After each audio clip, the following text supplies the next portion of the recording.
Sometimes in life, there's no other choice. You have to charge on. That's the way it was for me. That's how it was at Waterloo, when the Royal Scots Greys took the French guns. So many Greys were cut to pieces, with so many more set to die in the wars to come.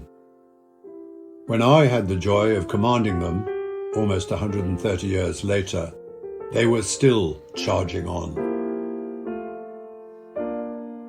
My name is Ranulph Twistleton Wickham Fiennes, which may have been a mouthful, but it fooled the bloody Hun. The silly sods thought the Greys were led by 3 colonels instead of 1. My men knew just who I was, and they called me Lugs. I was there when we went through the pain of losing our horses, swapping all that loyalty and grace for diesel-swilling monsters each weighing 30 tons. What was far worse for me, for all of us, was leaving our families behind.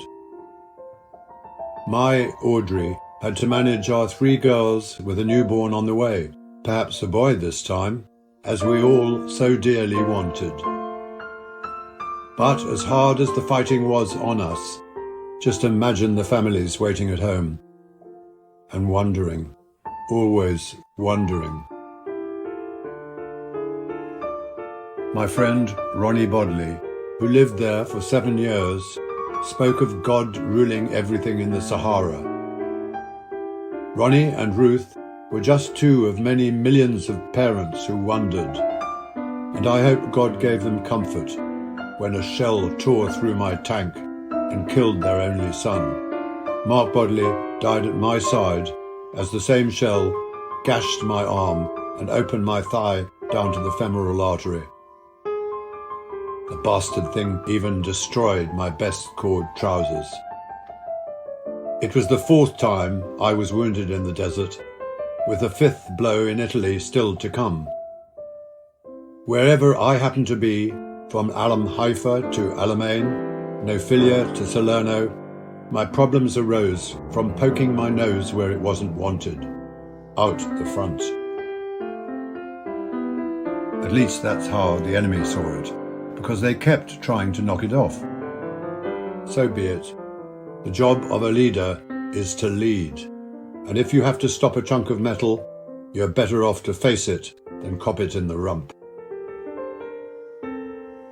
This isn't to say that I was the bravest, smartest or fastest of commanders, not by a long shot.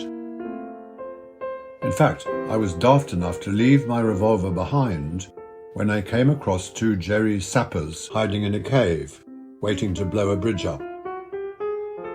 We were meant to take that bridge, and there I was, armed with a silly grin and a briar pipe, which those even sillier sods thought was a .38 caliber barrel, when I yelled, "Hands up!"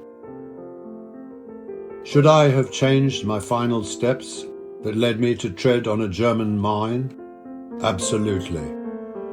By the book, I should have sent someone else to scout ahead, and it cost me my life.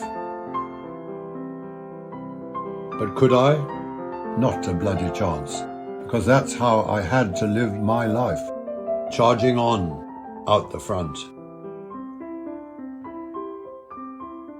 The interpretive words of this video were read with great love and respect by Sir Ranulph's son, Sir Ranulph Twistleton Wickham Fiennes the Second.